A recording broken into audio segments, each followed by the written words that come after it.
My village is a small piece of land with a few dozen houses, located next to a large dense forest, and a very few people come here. No one in my village knows when this forest existed, and no one dares to set foot in it. Since long time, no wild animals have appeared in this forest, only towering old trees standing side by side. However, the reason this forest has become such a dangerous obsession in my village is that no one has ever set foot in it that ever came back. Considering the story of a cousin in my family, despite the fact that he was lost in the forest and that many people in the village were looking for him, it has been a few years and there have been negative results. One day my best friend invited me to his house to watch a movie while his parents were away. We sat on the couch in the living room all night, watching horror movies. The spooky scenes created a tense atmosphere. I used to be a coward, so whenever a horror scene appeared on TV, I would jump and scream in terror. My friend Quing, seeing that I was a coward, made fun of me right away, eager to have an excuse to stay up all night tonight. I was mocked, which made me angry. I howled at my two friends, attempting to demonstrate that I was not as shy as they claim. But Quing didn't think that was enough, so he took out a mid-denomination bill and placed it on the table in front of us, calling it a bet. The game would be a bet to see who dared to take a walk around my village's famous forbidden forest. Because of the aggressiveness, my other friend and I both agreed to bet. Everyone put money on the table, and whoever would win could keep all the money. We were confidently walking to the front of the jungle, unaware of the horror that was waiting for us inside. King was the game's instigator, so he volunteered to take the lead inside. I stood outside staring at his arrogant demeanor, but on the inside, I was feeling extremely uneasy.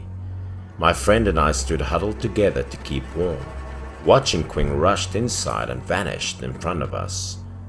But it wasn't long before a young man figure emerged from the forest, hurrying from the inside out, looking desperate. I asked my other friend, who was skeptical, if it was our friend Quing.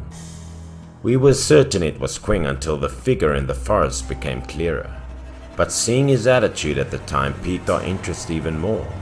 Quing ran until he couldn't breathe, as if he was being pursued by something terrifying behind him, his face still displaying his extreme fear. Quing appeared to fall to the ground at the edge of the forest. We had to hold him with our hands before he could stand, but he mumbled something very frightening. We kept asking Quing what happened in that forest, but it took him a long time to regain his composure and told us about what happened inside the forest. He claimed that there was a terrifying monster inside, and that as soon as he saw it, it rushed to him until out there. But when I looked back, there was no one behind King, which led me to believe that he made up stories to deceive us in order to win all the bets, so we didn't believe it. It took the initiatives to venture deep into the forest, proving Quing's claim that he was more cowardly than me. But this time Quing repeatedly stopped me, not only refusing to let me in, but also agreed to give me all the bets if I went out. I began to feel a little uneasy in my heart at this point, but the entire forest seemed to have some kind of magic that kept urging me to go deeper inside. I took my time walking inside, carefully inspecting my surroundings. I picked up a broken wooden stick lying on the ground as a defense for myself. I took a deep breath and started to walk along the path in front of me.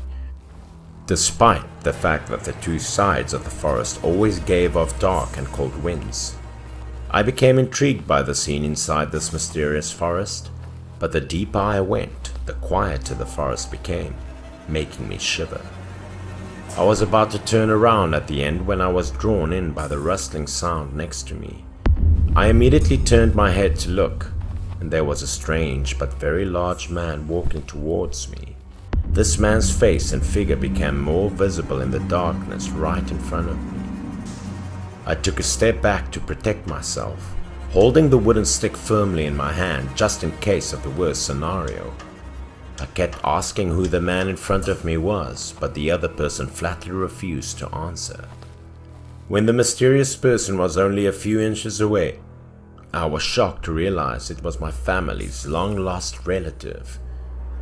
This man did not respond to my question. Instead, he showed a devilish face with 2 lines of bright red blood running down the corners of his mouth. I didn't have time to process what was going on, but the current horror moment gave me a definite answer that I had encountered a monster, just as Quinn had said earlier. This strange monster had a human-like body, but was much larger, and its legs resembled those of a wolf, complete with terrifying black sharp claws. His body was also covered in hair, and his skin sagged, as if only the outer skin covered the bones within. It reached out its hands and approached me where I was standing as if to grab me, leaving me terrified and speechless. I could only raise the wooden stick as a weapon for self-defense. I turned my head and ran away, screaming loudly as I ran, waiting for the monster to let down its guard. But the monster in the back would not let me leave. It kept chasing me to the outside while staggered with its head as if it wanted to separate from its body. I wasn't sure what mystical power this monster had that allowed it to run so fast, but I could hear his footsteps getting closer and closer to where I was standing. He abruptly reached out and grabbed my shoulder. I could feel the cold from my body mixed with the smell of decomposing flesh, making me nauseous and scared, as if I wanted to die again and again. Because there was no other option, I turned around, used all my strength, grabbed the wooden stick and smacked the monster's head hard. My unexpected blow rendered the monster defenseless, causing it to stagger for a few seconds before immobilizing. I took advantage of the brief moment of the opportunity, sprinting towards the forest's edge in an attempt to flee. But the further I ran, the more I felt like I was lost in a maze, as this monster appeared everywhere around me. They stood everywhere, behind the towering trees, lustfully looking at me. I tried to run, and after a few steps I arrived at a safe location where I met 2 friends who were waiting for me. In fear, I rushed to my 2 friends to look for help. I told my friends that I was being pursued by monsters in the deep forest. When they saw my panicked appearance, they grabbed a nearby tree and looked into the depths of the forest.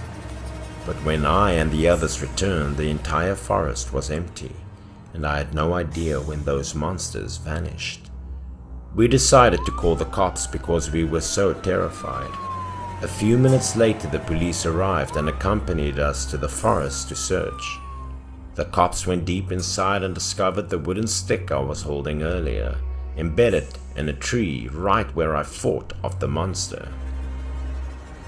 But after searching for a long time and failing to find any more clues, we were reprimanded by the cop. He considered that we were hallucinating because we had consumed too much alcohol.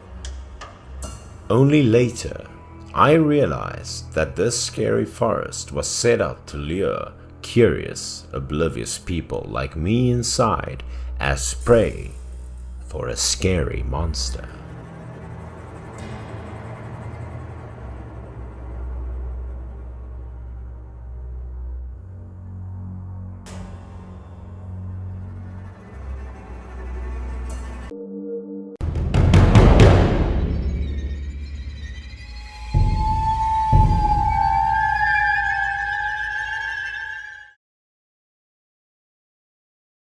This strange story began when I moved to work at a new company.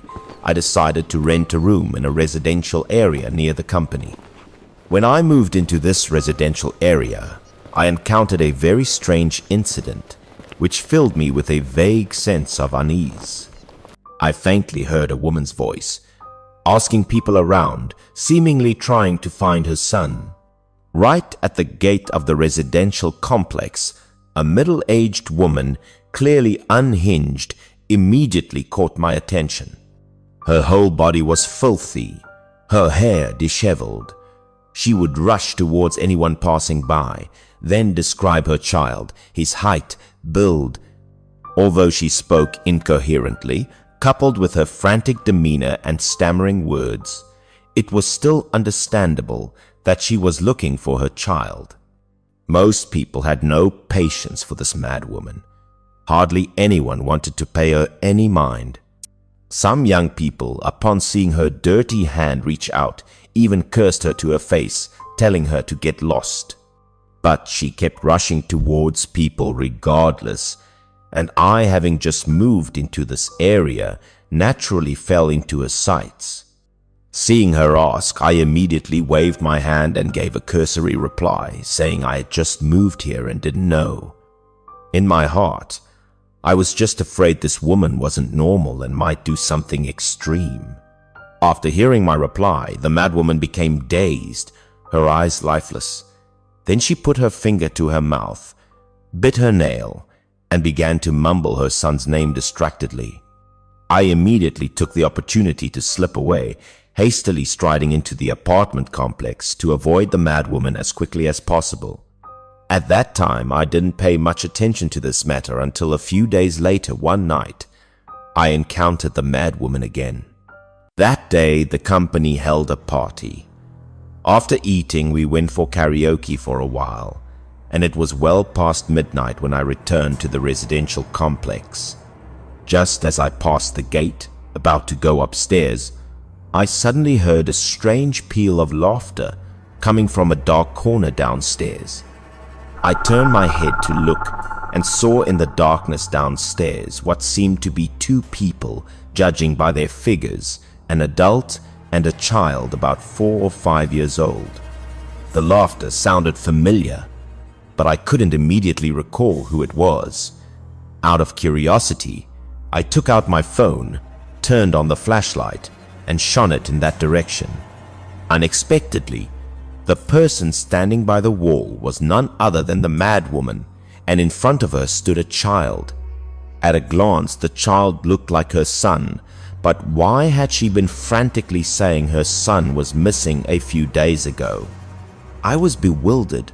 What on earth was going on? She was stroking the boy's head, smiling happily, her mouth constantly exclaiming joyfully that she had found her son. Finding it strange, I also approached and asked, "Ma'am, it's the middle of the night. What are you doing standing here with a child?" The madwoman also noticed me. She looked up at me, giggled, and said that she had found her son. I then advised her to quickly take her child home. It was so late to be out with the child. Her family would be very worried. Seeing her crazed appearance, I felt pity, so I tried to strike up a conversation with the child. I said it was late, very cold outside, and I could help take them home. However, after calling out several times, the child didn't react at all, just stood silently in front of his mother, not moving a muscle.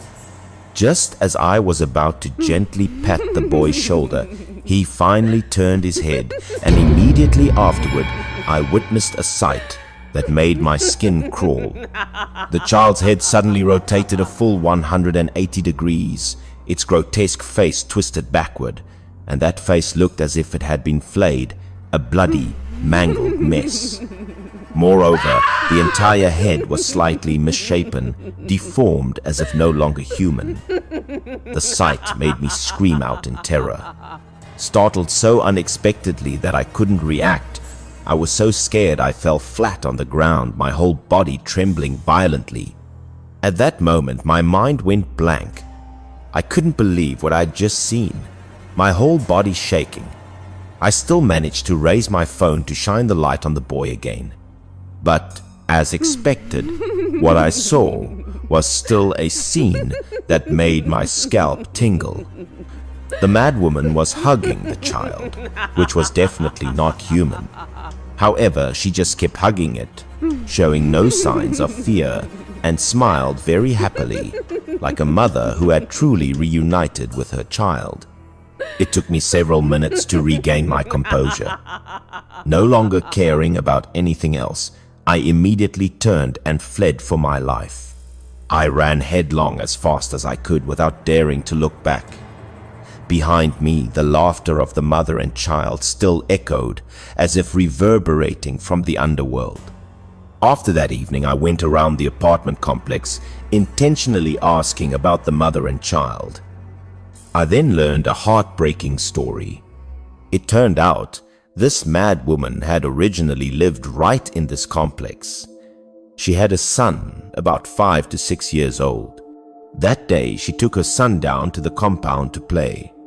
After a while, the child said he was thirsty. She left him there, intending to quickly run to the nearby supermarket to buy a bottle of water. But in just a moment, when she returned, her child had disappeared. She searched everywhere, asked everyone, but couldn't find him. Afterwards, although she reported it to the police, the child was never found. From then on, the woman, due to the shock of losing her child, went completely insane.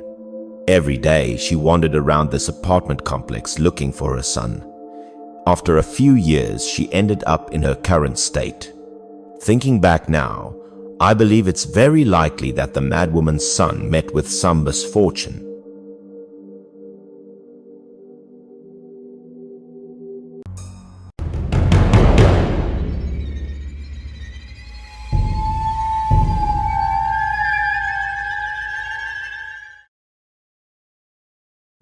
This horror tale takes place in a desolate mountain where a legendary hunter lived renowned for his sharpshooting skills.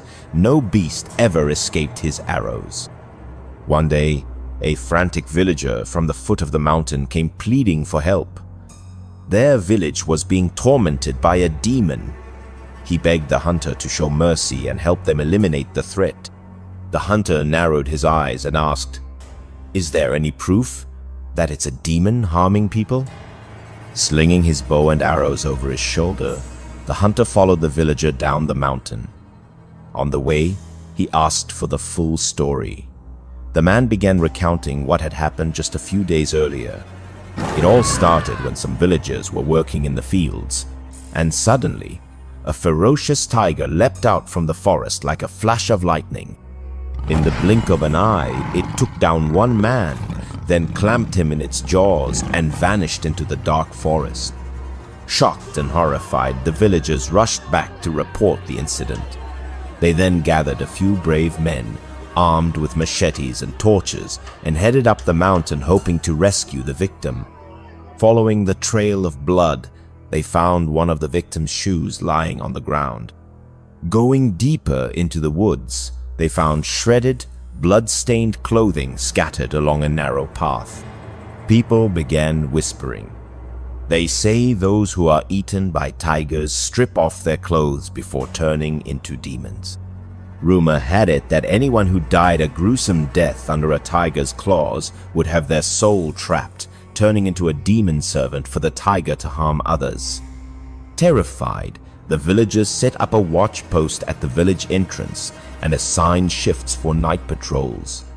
At the same time, they laid numerous traps throughout the forest sharp spike pits designed to stop the tiger from returning.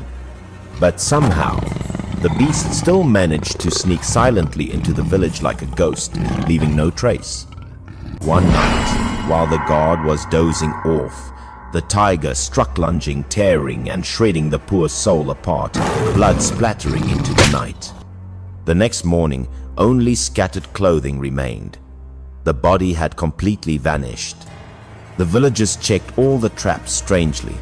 Not a single one had been triggered. Everything remained untouched. Everyone was puzzled. How did the tiger get in? How is this even possible? The traps are clearly still intact.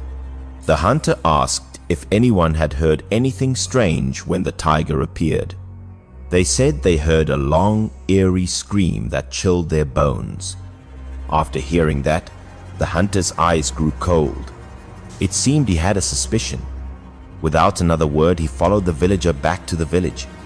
Before nightfall, he told the villagers to dismantle the watch posts. Tonight, everyone must stay indoors. No one is allowed to step outside no matter what sounds you hear. That night, A young couple in the village had just lain down to sleep when they suddenly heard a knock at the door. Knock, knock. The husband asked, "Who's there?" A raspy voice replied from outside, "I'm from the house next door, just here to borrow something for protection." The husband was about to get up to open the door, but his wife quickly stopped him, whispering that the voice didn't sound like their neighbor. Sensing something was off, they both crept down and carefully poked a hole through the paper window to peek outside.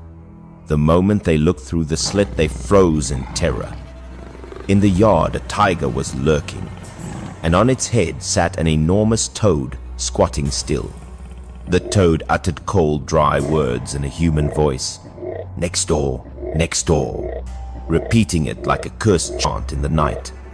The couple stood paralyzed, unsure what to do, when suddenly a flurry of arrows sliced through the air, aimed straight at the toad.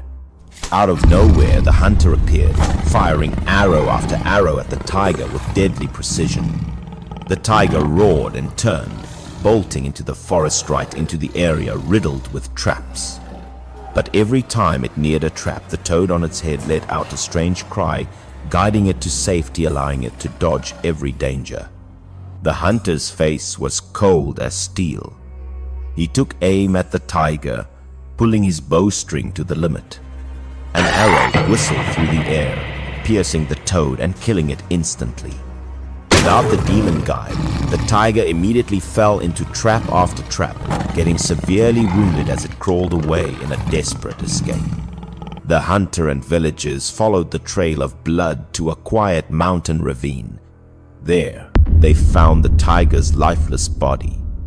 Scattered around it were the remains of those it had devoured.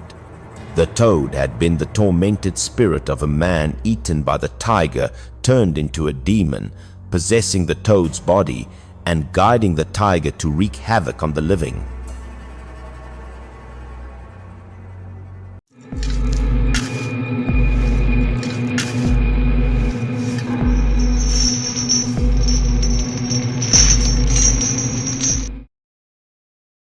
This was a story that I witnessed with my own eyes when I was 8 years old. That summer vacation my parents were busy with business, so I went back to my hometown to live with my grandmother.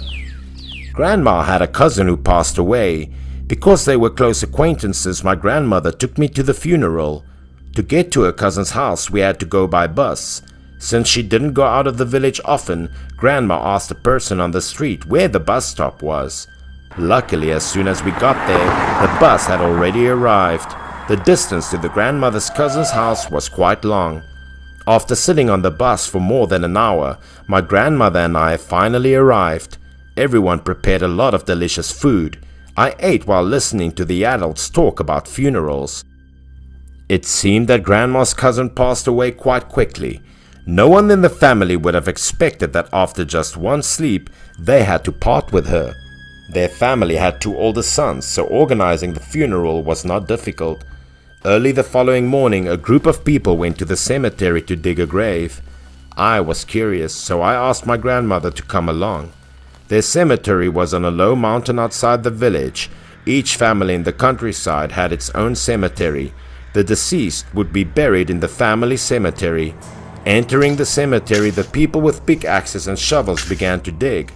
After watching for a while, I got bored, so I ran to the side to play. While I was reading the inscriptions engraved on the tombstone, suddenly I heard the murmur of people digging graves.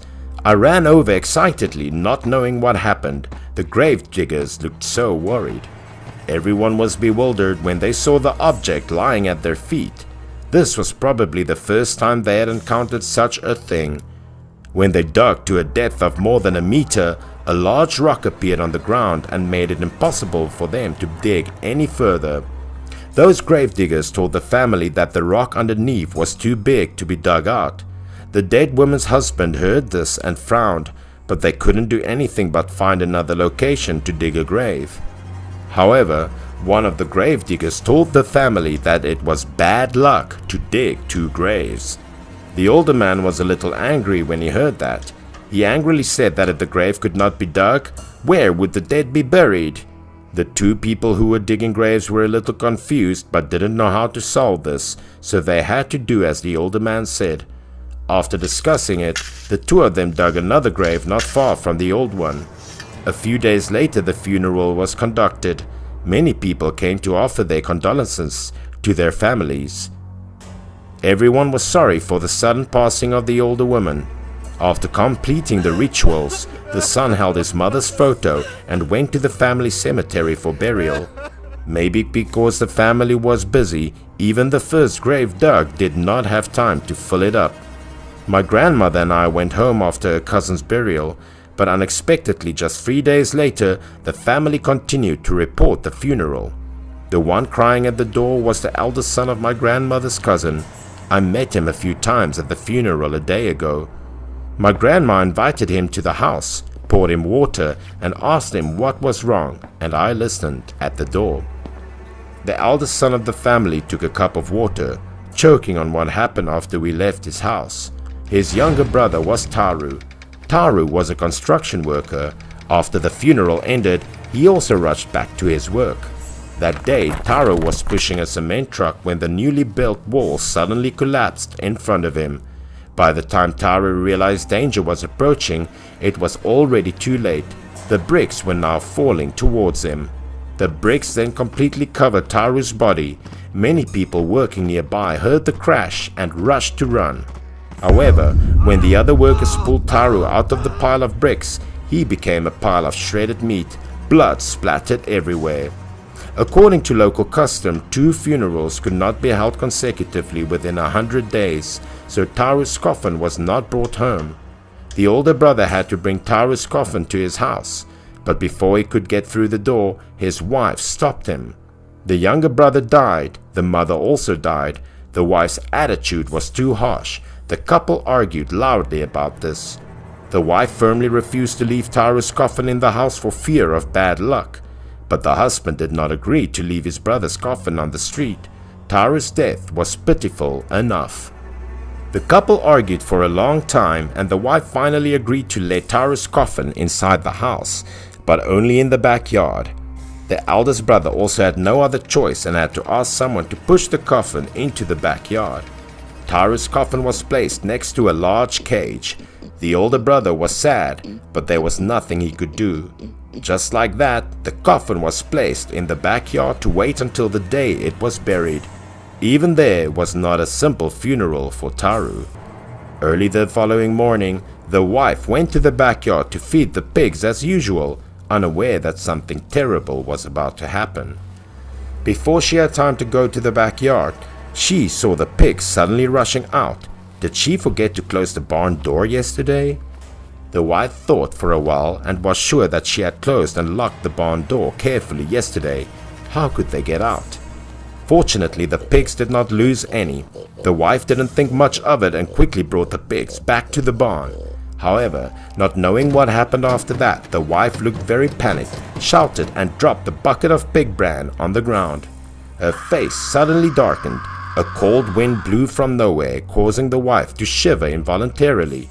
It turned out that her pigs collided with the coffin after escaping from the barn, causing the coffin to overturn in the middle of the yard. Taru's body was now full of bite marks. The wife's screams made the husband in the house panic and run to the backyard to see his younger brother's body lying on the ground. He burst into tears and rushed forward. The husband was holding his brother's body sobbing, and his wife was looking very panicked over there. After turning over the younger brother's body, the husband asked his wife to quickly help him put the brother's body back into the coffin. However, the wife did not want to touch the corpse. The wife's attitude and the fact that she placed the coffin in the backyard made the husband extremely angry. The wife then did not even admit her fault and said extremely outrageous words that made the husband unable to control his anger. The eldest brother could not bear it anymore, turned his head and scolded his heartless wife. Then he waved his hand and slapped his wife in the face with a very painful slap. The wife was a gentle person, never touching anyone, but this time the wife was too much. The wife covered her face with her hands and said he was an abuser, but everyone knew that the husband was only driven by anger to act like that. After saying this, the wife turned away and asked for a divorce. She kept screaming to let the neighbors know that she was beaten by her husband. The wife went into the house to get dressed, went straight to the door without saying a word. It seemed that she was thinking about going back to her mother's house. While walking to the railway section, she ran into a neighbor. Seeing that her face was swollen from the slap, the neighbor asked her about it. The wife was angry and ignored the kind neighbor. The wife even cursed under her breath, saying that he was a talkative bastard. However, just when the wife was about to cross the track, the neighbor's face immediately panicked. He shouted and stretched his hand forward to prevent the other wife from crossing the railway tracks. It turned out that there was a train ahead. The train whistle was howling, but somehow the wife still didn't hear anything and walked across the tracks. And whatever comes would come. The wife was tragically killed by a passing train. In just a few short days, their family had to receive 3 tragic deaths in a row. It was really a rare thing. Their eldest son choked up and told his grandmother about the successive calamities that occurred at home and asked for my grandmother's help with the funeral. Because the relationship between the two families was good, my grandmother promised him that she would arrange the family and help them take care of the funeral. Taru was buried in a pre-dockside grave. As for the daughter-in-law, I thought it was the revenge of the younger brother.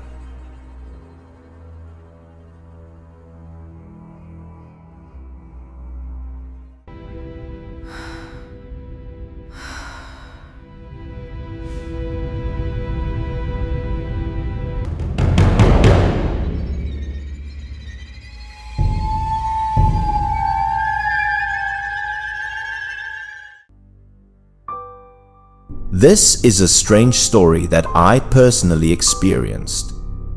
I grew up in the northeast region. That place, besides its great mountains, is also home to many interesting and bizarre tales that are impossible to forget.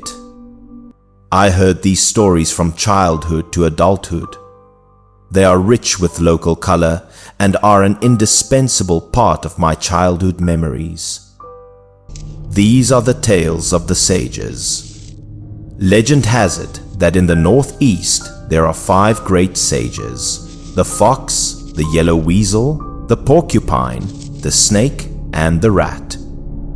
They each have their own image and way of doing things. Of course, stories of them transforming into humans and cultivating immortality are too fantastical, so let's tell a more down-to-earth tale. This incident happened at my neighbor's house. One day, while I was playing marbles in the yard, I heard a stream of curses coming from my neighbor Lee San's house. I ran over to his house to see the commotion. He was standing by the duck pen holding a dead duck in his hand. Its abdomen bore several bloody marks and its innards were gone. Lee San's mother told him to stop his cursing. She told him to quickly find a place to bury the duck and not to leave it lying around. Early the next morning, while I was relieving myself at the foot of the wall, I heard Lee San muttering to himself, seemingly having caught the yellow weasel that had killed his duck. I climbed the wall and looked into his yard. I was curious to know what had happened and if he had really caught it. I saw Lee San holding an animal trap. In it was a yellow weasel, its breath crushed out of it, dead in a miserable way and beyond saving. Lee San's mother told him to bury the yellow weasel. He refused, took it to the backyard and threw it straight into a ditch, an incredibly cruel act. His mother told him to put the trap away, but he refused that as well. He feared another weasel would come and cause more damage. As a result, the next day, another one was trapped and killed. Most people where we lived were very wary of harming yellow weasels, not daring to offend them.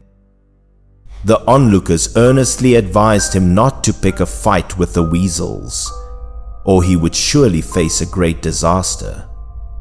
However, Lee San was an incredibly stubborn person Hearing others say this, he grew defiant and angry, believing he had done nothing wrong.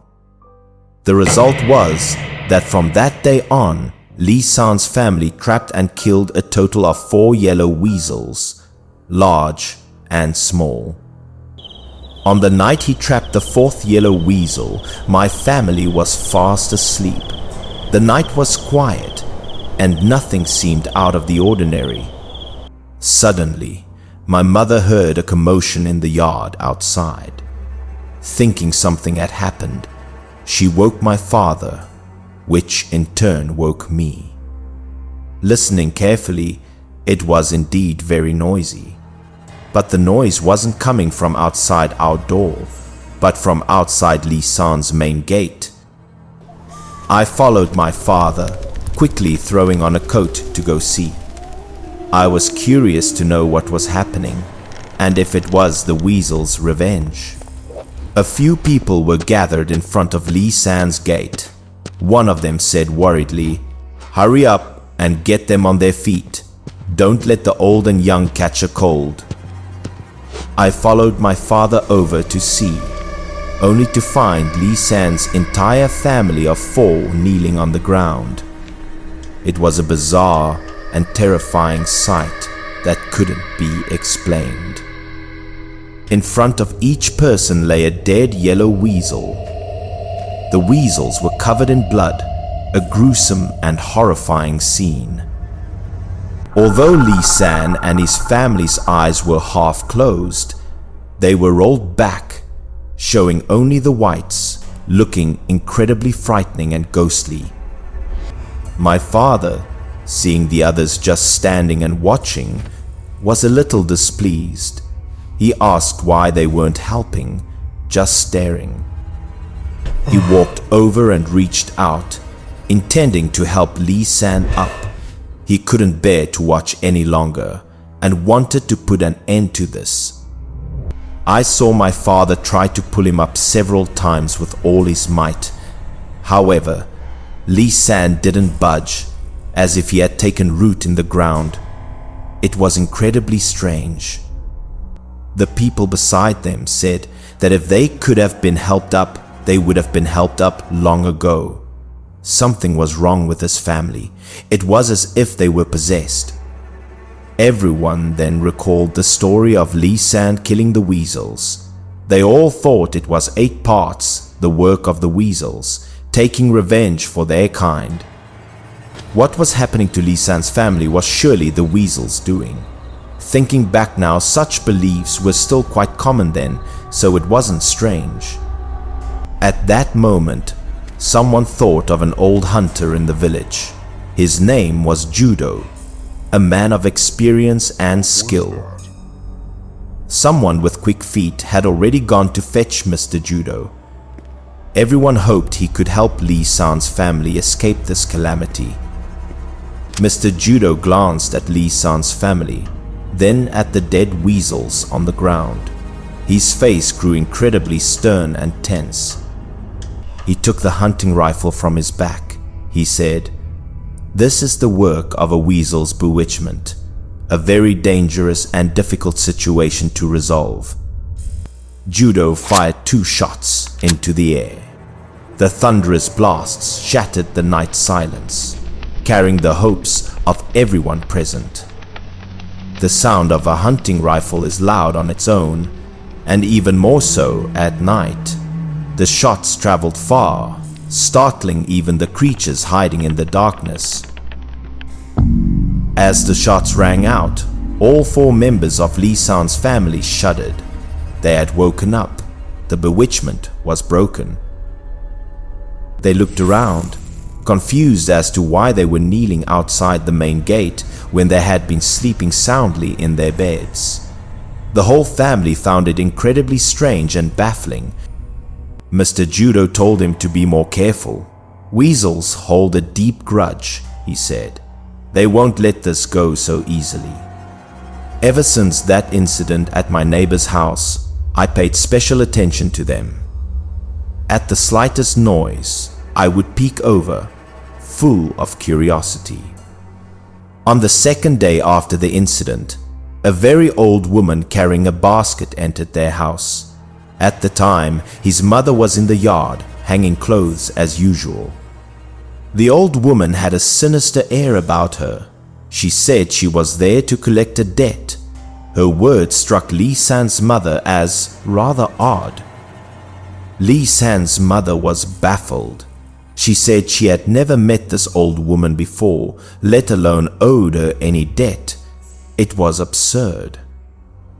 The old woman said grimly that the debt they owed her was one of life.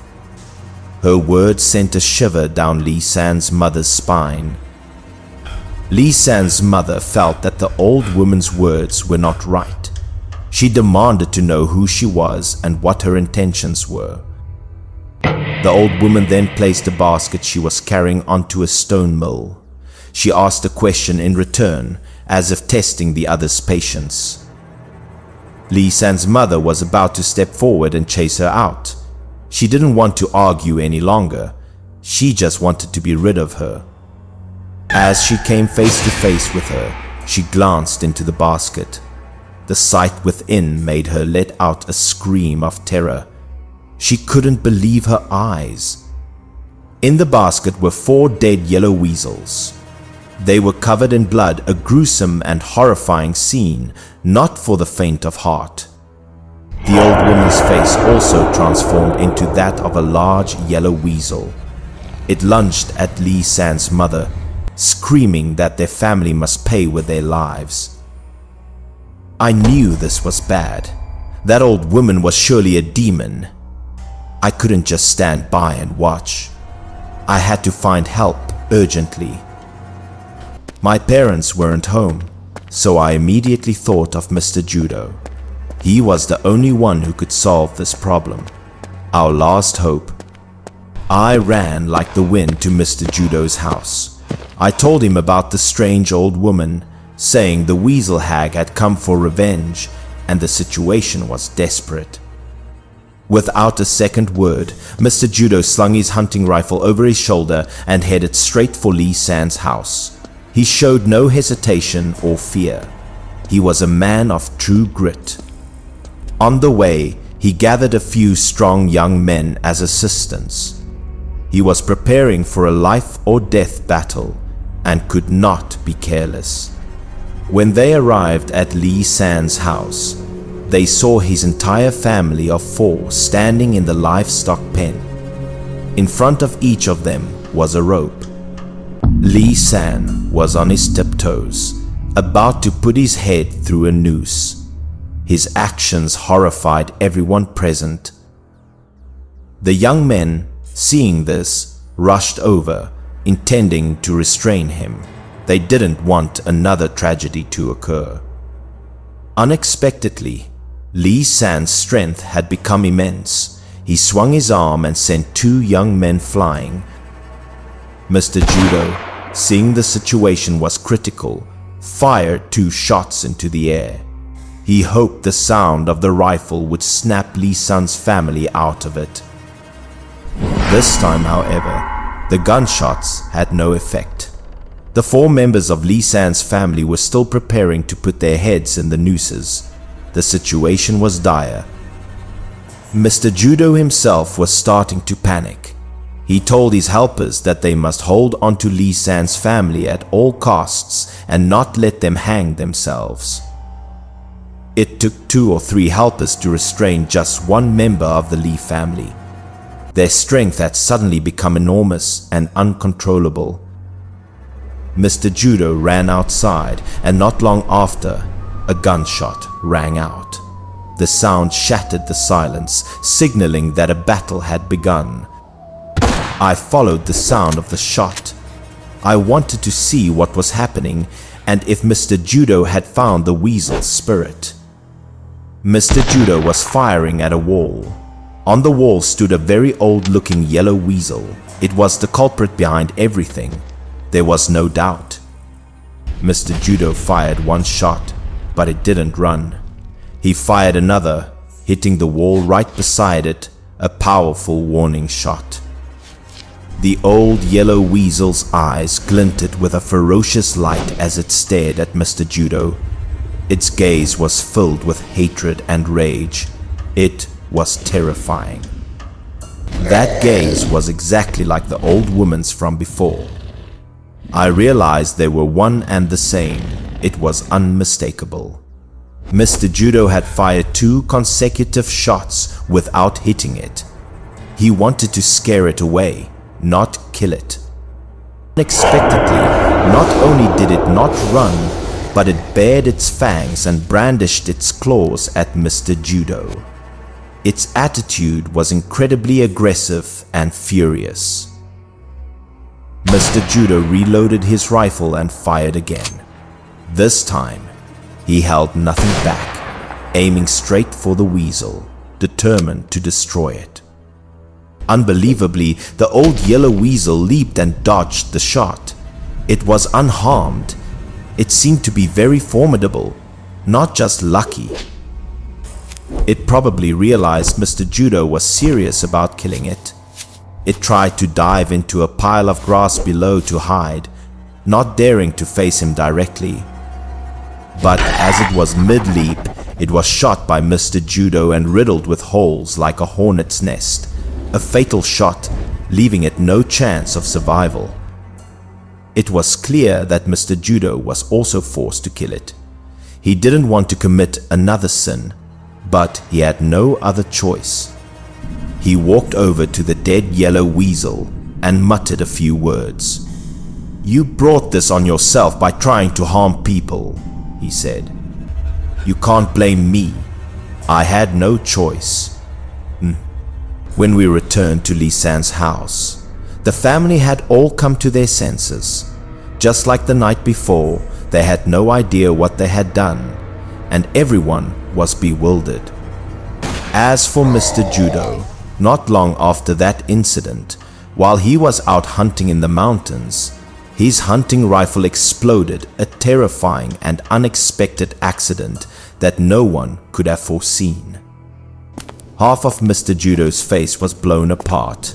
The scar, after it healed, bore some resemblance to a yellow weasel, and the villagers all said it was the revenge.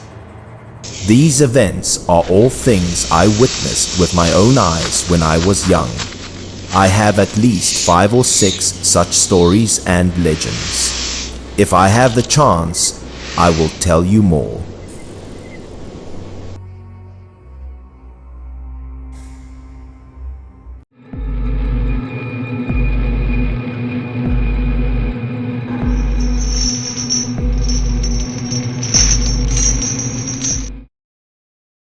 The story happened to my college friend Jindo when he was young, about 12 years old. At that time, Jindo's family was also well off. Although living in the countryside, their lives were relatively sufficient. The story involved a strange black cat. On a sweltering summer night, Jindo was awakened by a cry which was like a baby crying. Curious, Jindo crawled closer to the window to see where the cry was coming from. Around him, both mom and dad were sleeping soundly. Jindo looked through the window. There was a black cat standing on the roof of the opposite house, which is his grandfather's house. Looking closer, he felt quite strange, because the black cat was standing on its hind legs like a human and acting quite strangely and confusingly. It was like the cat was dancing. The eyes of the cat suddenly lit up with a ghostly blue light. His mouth was howling with pitiful screams, which was very shrill and scary. Being too young, Jindo didn't know what he was doing, so he could only be still and peek through the window passionately. The black cat continued dancing like it was praying for something, which looked like rites of the shamans in the movies we often saw.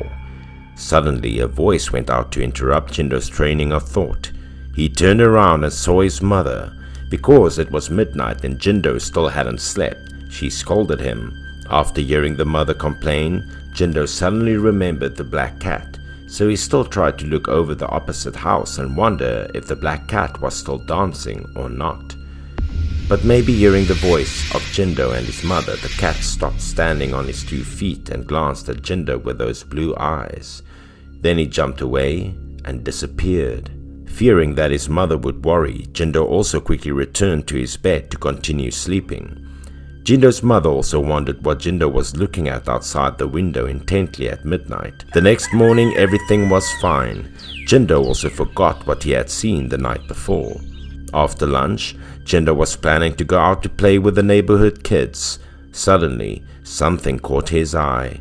It was the black cat the previous night. Jindo suddenly remembered all the strange things he had seen. The black cat was lying on the wall and sunbathing like the other normal cats. Hearing the sound, he opened his eyes to look at Jindo. Then I turned to the other direction to sleep again. Jindo had a feeling that the cat was sulking because Jindo had disturbed him last night. But he was young. He didn't care too much about it. Until that night, something unexpected and heartbreaking happened to Jindo's family. His grandfather had a stroke and died. By the time he was taken to the hospital, it was too late. The doctor also diagnosed that grandfather couldn't be cured anymore, so he asked Jindo's family to take the grandfather home. As soon as possible, the family gathered to say goodbye to him. Everyone was heartbroken and cried a lot because of the surprising death of Jindo's grandfather. Normally, he was very healthy without any illness, but he passed away so quickly. Jindo is also very sad. He cried a lot. He almost forgot the cat which had danced on the roof of his grandpa's house the previous night. Suddenly, the meow of a cat caught Jindo's attention. The strange thing is that at that time there were many people around, but no one noticed the sound of the cat. Maybe everyone was crying about the sad event, so they didn't care much. But Jindo was the one who heard the sound the most clearly. He rushed to the glass door and pressed his face against it to see what the black cat was doing. On the dark and winding country road outside, Jindo saw a small black cat ahead, leading someone behind. It was too dark, so he couldn't recognize who was there. The cat kept leading the way and making squeals. Not knowing what to push forward, Jindo ran out into the yard and turned on the front light to illuminate who the black cat was leading. As soon as he turned on the light in front of the house, Jindo was dumbfounded by what he saw. The dim shadow gradually approached under the moonlight and the light that Jindo had just opened. He could clearly see the shape of a man. The black cat was still walking slowly and looking back. It seemed the cat urged the man to go faster. Jindo's eyes widened in surprise because that man was his grandfather. Apparently he had died and his body was still inside the house. How could he appear out here? He shouted for everyone to get out. He said that his grandpa was back and the cat brought him back to his family. Inside, everyone was standing around the grandfather's body to mourn. Suddenly, hearing Jindo's screams, they startled and turned their heads to the door. Worried about what happened to Jindo, the family's members panicked and got out together into the yard to see what was going on. Jindo stood outside. He innocently said that Grandpa had returned. He pointed at the black cat and firmly asserted that it was the cat that led him home to his family. Everyone stood around the cat and saw nothing but a small black animal, so they thought that Jindo was making up stories to make fun of the family. In the midst of grief, Jindo was scolded by his father for making up stories. Then the family quietly went back inside. They left bewildered Jindo behind. Jindo scratched his head. He blankly looked at the black cat next to him. The animal also looked back at him. Then Jindo thought that maybe he was really wrong. While he was thinking, there was a scream from inside the house. It was Jindo's father. The screams were so loud and panicked that even Jindo was standing in the yard startled. Jindo also got into the house hurriedly to see what caused his father to scream in panic. As soon as he opened the door, Jindo saw his father was sitting on the floor and trembling with fear. Jindo looked up and shouted like his father, even more scared, because the grandfather's body suddenly could sit up normally on the bed, which scared the whole family so much that everyone fell to the floor. Jindo, Grandpa, was not a ghost, because he sat up and made some dry coughs. His skin was also rosy again, like a normal person. Seeing that, the whole family was less afraid. Everybody gradually approached him. They wondered and asked a lot of questions. They didn't dare to believe that he was really alive or not. What they had seen was so strange, almost impossible. Because the hospital confirmed his death and his body also became pale and cold, how could he be revived like a miracle? The body was indeed very warm when touched. At this point, people believed that he was really alive. Jindo's mother also burst into tears of joy. As soon as he stopped coughing, the first question he asked was not about his family, but about the black cat. He said that it had brought him home. No one understood what he was talking about. He hurried to get out of bed and insisted on looking for the black cat despite everyone's objections because of his very weak health. Only Jindo understood what he was talking about. He glanced at the yard, suddenly remembering the black cat which had stood outside. Jindo hurried out into the yard to look for the cat as he realized that this animal had known of his grandfather's death that night. With a strange dance, the cat had been begging for something to help his grandfather. Although Jindo went around, he still couldn't find the black cat. He did not see the cat again in the following years. When Jindo was older, he realized that the figure which he saw that night was the spirit of his grandfather.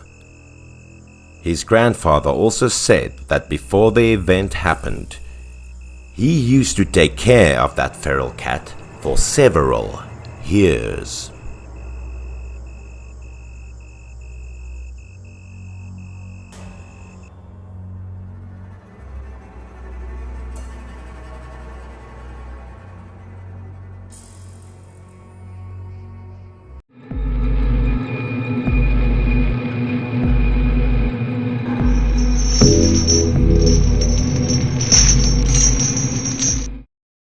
The story I wanted to tell you this time was about my neighbor.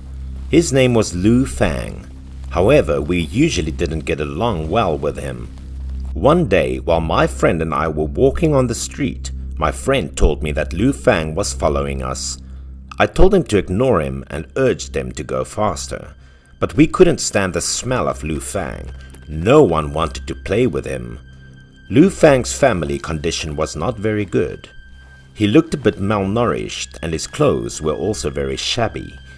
Although Lu Fang's house was next to mine, I didn't make friends with him for this reason. Lu Fang's house was full of paper people and paper horses all over the house. It looked so weird. In front of Lu Fang's house there was also a round wreath of flowers to invite business. It was not just Lu Fang who looked annoyed but also his mother. In the countryside at that time, almost every family kept a few chickens and pigs, and sometimes they could not avoid diseases and they would die. When pets die of disease, people often throw them in the river. When Lu Fang's mother saw someone dump an animal carcass, she would bring it home to clean it and eat it. We all guessed Lu Fang's strange body odor because of eating too many sick animals. His mother also rarely interacted with people in the village. She had a very odd temperament, so the family's paper business was not doing very well. Every time we see Lu Fang's mother, we shied away and couldn't figure out why we were so afraid of her. Once, I was walking home alone and passed in front of Lu Fang's house. I heard a commotion in his yard. If it was someone else's house, I might not care, but Lu Fang's house was different because I had never seen anyone visit his house. The noise from his yard intrigued me. I listened and wanted to go in and see. I tiptoed to Lu Fang's front door, put my ear to the door and listened to the movement in the courtyard. Beside Lu Fang's voice, I heard the voice of a girl in the yard. This thing piqued my curiosity even more. I mustered up my courage and was about to push the door open to see who was inside. I gently pushed open the door to reveal an opening and peered into the courtyard. I guessed it could be a sneaking relationship. I could feel my heart beating faster. Since the opening was not too big, I could only see a part of the courtyard. I saw Lu Fang playing ball with that girl very happily. I'd rarely seen him smile so happily before. But no matter how I changed my perspective, I couldn't see the girl. The less I saw, the more worried I was because I didn't know if something shady happened here. As I was looking at the yard with my full attention, a hand suddenly was placed on my shoulder. The sudden hand almost scared the hell out of me. It was Lu Fang's mother. She yelled at me with fierce eyes and asked what I was doing in front of her house. I was so scared. Lu Fang's mother's screams made me tremble so much that my legs went limp. I sat down on the ground. Lu Fang's mother asked if I wanted to steal something from her house. She thought I was stealing things from her house, while Lu Fang's house was poor. There was nothing worth stealing. The moment she didn't notice, I immediately escaped. As I ran, I screamed in terror at what had just happened before my eyes. It was horrible. That night, I dreamt that Lu Fang's mother was chasing me. The next day after school, I told my friend about it. He laughed at me for being shy. I didn't want to let the story go. I asked my friend that night we would go to Lu Fang's house together to see which girl was playing with him. I didn't wait for my friend to agree or disagree, but I decided on this. I returned home to eat a hasty dinner, then ran to Lu Fang's door. I hid in the corner and stared at his house.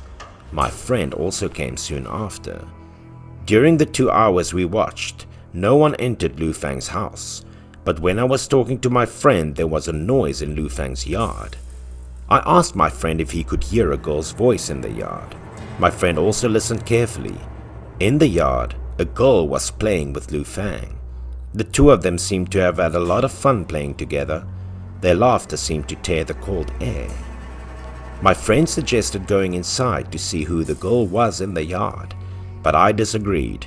I was still afraid of being discovered by Lu Fang's fierce mother like yesterday. We hid in the corner and looked in. When it got dark, my friend got bored and wanted to leave. I stopped him.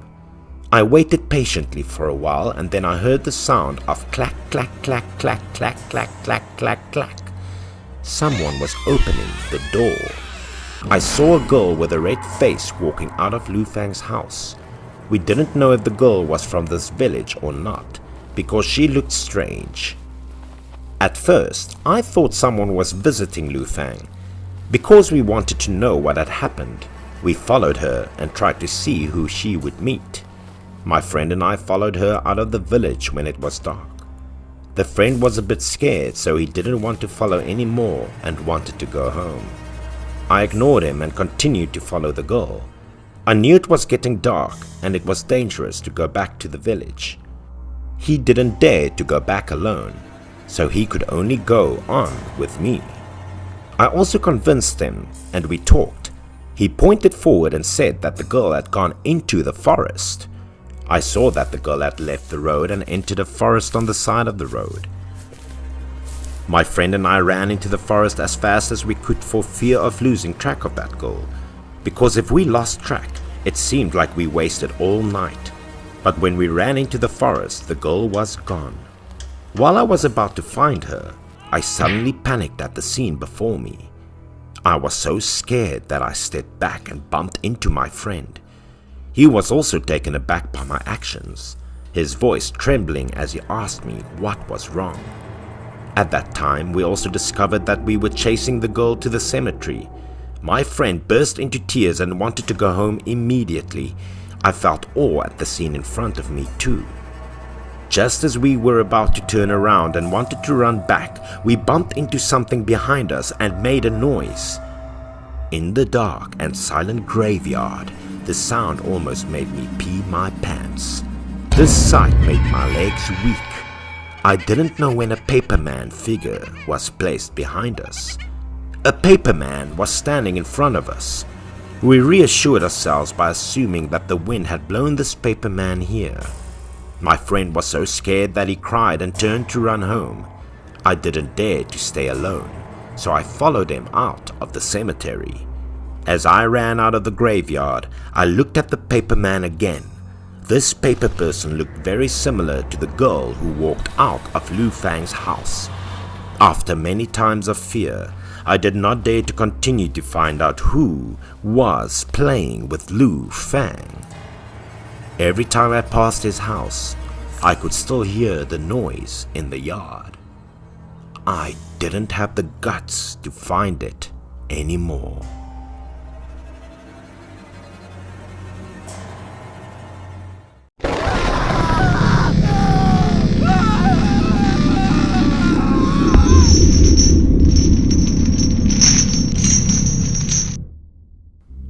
This story was a true story that happened in my village when I was only a 10-year-old boy. Although I was young at the time, I still remembered every detail in the story. If I was asked who was the most unhappy person in the village at that time, it would have to be Miss Nan. Nan's husband died early and her son was incompetent and useless. He was almost 30 years old, but all day he only knew how to drink, gamble and never do business. An elderly mother was 60 years old but still had to work hard to provide for her son. Her son not only didn't take care of her, but also when it came to meals and sleep, Ben still had to let his mother remind him. Every morning, Nan had to call her son until he would get out of bed. Because she had to repay Ben's, their already poor family was now even needier. A meal of porridge with dumplings was too luxurious for her mother. However, Benz could not be happy to see this meager meal. He went out despite his mother's call.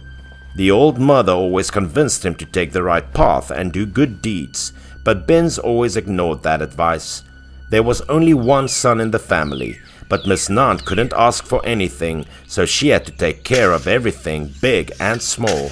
Miss Nant's health was poor, her limbs were slow, so she worked from early morning until noon in the hot sun. Everyone in the village loved her, but they couldn't help much because everyone was poor. Many people advised Miss Nan to kick her son out into the street. He needed to be independent, but anyway, for her, Benz was also the only child that she loved very much. At this time, the villager had just turned away when suddenly heard a loud noise, looked back and saw Miss Nan fainted, lying on the ground. The neighbor asked people around to carry Miss Nan home, then go to the place where they often organized gambling to find Benz. This woman rushed in and informed Miss Nan's condition, but Benz didn't care that his mother was fainting. For him, gambling was the most important thing right now. Seeing Benz's attitude, the people playing cards with him were also angry. They quickly ended the game and sent this unfilial son home. He just lost money and was taught life by everyone, so he was angry. Ben stood up, slammed the table and turned away, not forgetting to curse the other people a few sentences. When he got home, he opened the door with an angry kick, not caring at all for his mother ailing. He immediately rushed to the bed and scolded Miss Nan for embarrassing him, then turned and left. The mother used her weak breath to call and ask Benz to cook some white porridge because she was hungry, but his cold footsteps did not stop. Completely ignoring the life and death of his old mother, he went to another place to play cards. At this time it started to rain heavily. Benz looked up at the sky and swore a few words. He always thought that God was not fair to him because he was reincarnated into such a poor family. He continued to curse and immerse in the rain to the gambling area. He thought that this was the only way he could get rich quickly and forget his misfortune. By the time Benz got to the casino, there was already a muscular man waiting at the door. This man was a notorious debt collector in the village, once in prison for murder. Like many other gamblers, Benz was also involved with loan sharks. It seemed that Ben still didn't know the identity of this debt collector, so he ignored the man.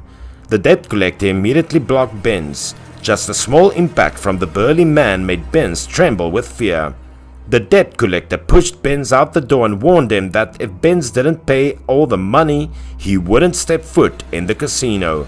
It seemed this debt collector had more humanity than Benz. The man also felt sorry for Benz's old mother, time and time again having to bear the debt for her children. Although Benz didn't want to go home, he didn't dare to attack. He knew that if he provoked the thug, he would only bring disaster on himself. Then he ran to another casino, but still no one let him in because everyone knew he had no money to play. By this time Benz was drenched like a rat. He was cold and hungry. Only now did he think about going home because there was no place to hold him. The rain was getting heavier and heavier. Thunder and lightning flashed continuously like the sky was angry with what Benz caused. Seeing the violent thunder, he also had a bad premonition. The whole person started to shake. Benz was scared, turned around and ran home as fast as possible. But he didn't run long enough before he was struck by thunder. He felt like an electric current ran through his body. Everything seemed blurry. He screamed in pain and fell to the ground. The screams of the sky mixed with the sound of rain made the atmosphere more mournful and deadly.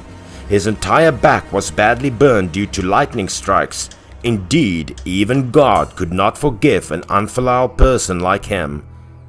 Accidentally, 2 villagers passed by and took him to the hospital. After knowing that, no one pitied him. The people in the village thought that this was the price he had to pay for his unfilial piety. The incident that the unfilial Benz was struck by lightning spread throughout the village. Adults and children all ran to the hospital to see. At this moment he was screaming in agony because of the burn on his back, dragging his feet step by step to follow the other 2 kind people into the operating room. It seemed that God still left him a lifeline so he could correct his mistakes and take care of his old mother.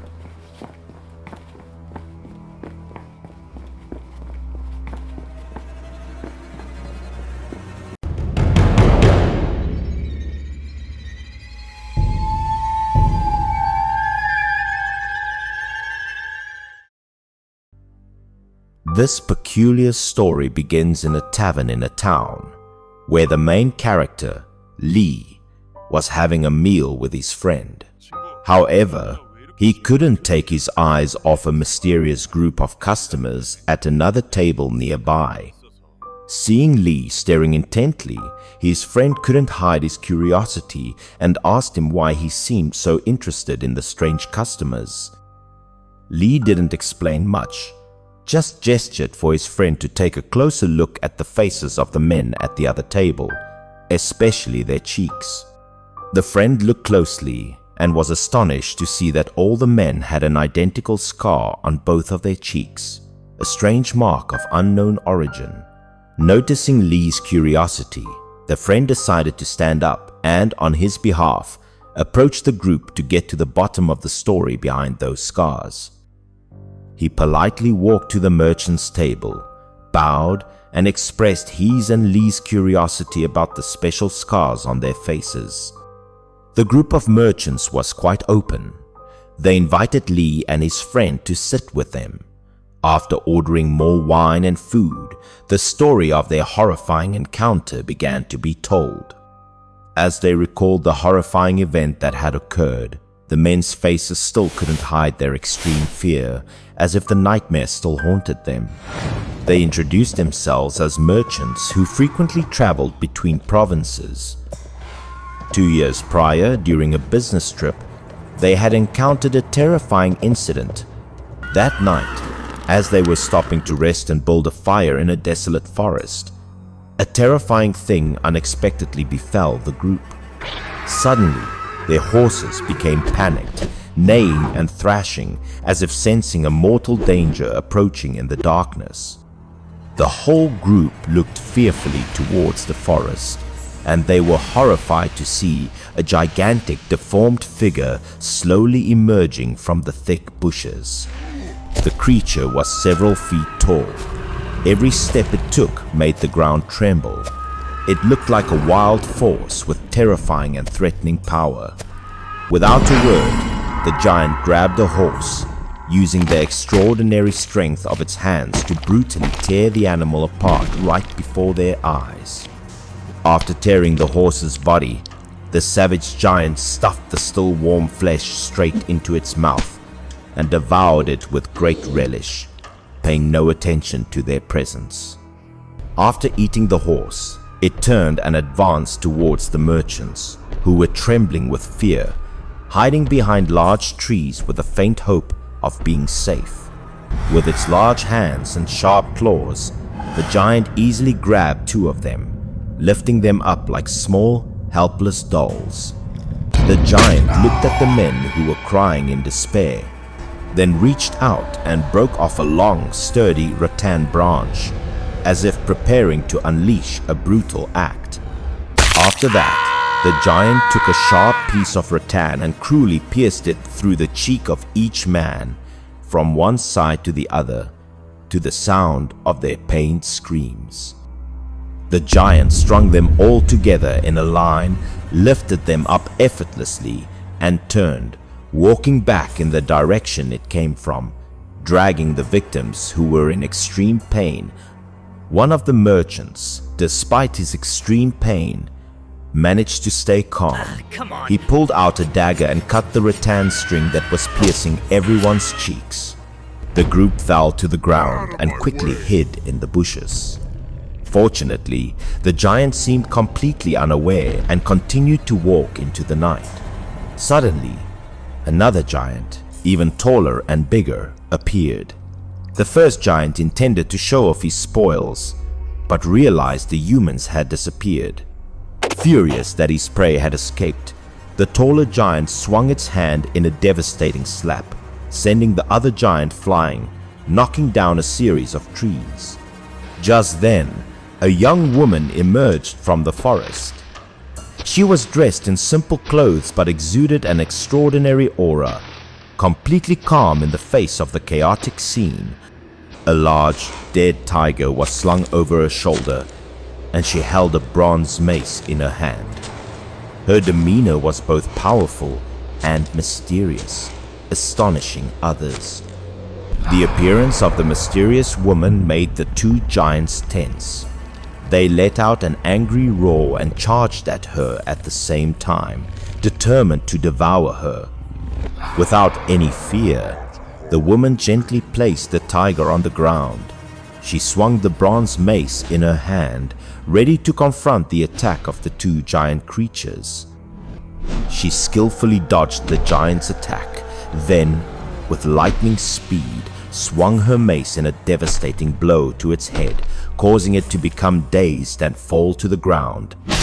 Immediately after, she turned and delivered another thunderous mace strike to the other giant, taking it down easily before it could react. Despite the great difference in size, the woman had quickly and effortlessly taken down both giants, demonstrating extraordinary strength. The last giant to be knocked down still tried to reach out its large hand, intending to grab and strangle the woman to avenge its kin. The woman calmly turned, swung her mace, and struck the outstretched hand. A loud crack echoed as the giant's fingers were crushed. In pain and fear, the two giants helped each other up and groaned as they walked away. It was only then that the group of merchants dared to slowly emerge from their hiding place. They approached, kneeling before the heroine, thanking her profusely for saving them from a gruesome death by the skin of their teeth. After that, the girl took them to a stone house where she lived. There, she helped them bandage and treat the painful wounds on their cheeks. To entertain her guests, she stewed the meat from the tiger she had hunted, inviting the merchants to a hearty and warm meal after their ordeal. The next morning, when the group of merchants left, the girl personally escorted them for a long distance, ensuring they were safely out of the dangerous forest. The merchants said that to this day, they still don't know who that heroine was, nor do they know the origin of those giants. Hearing the story, Lee and his friend were extremely astonished. They had to exclaim that this was indeed a rare and incredible encounter, an unbelievable story in the world.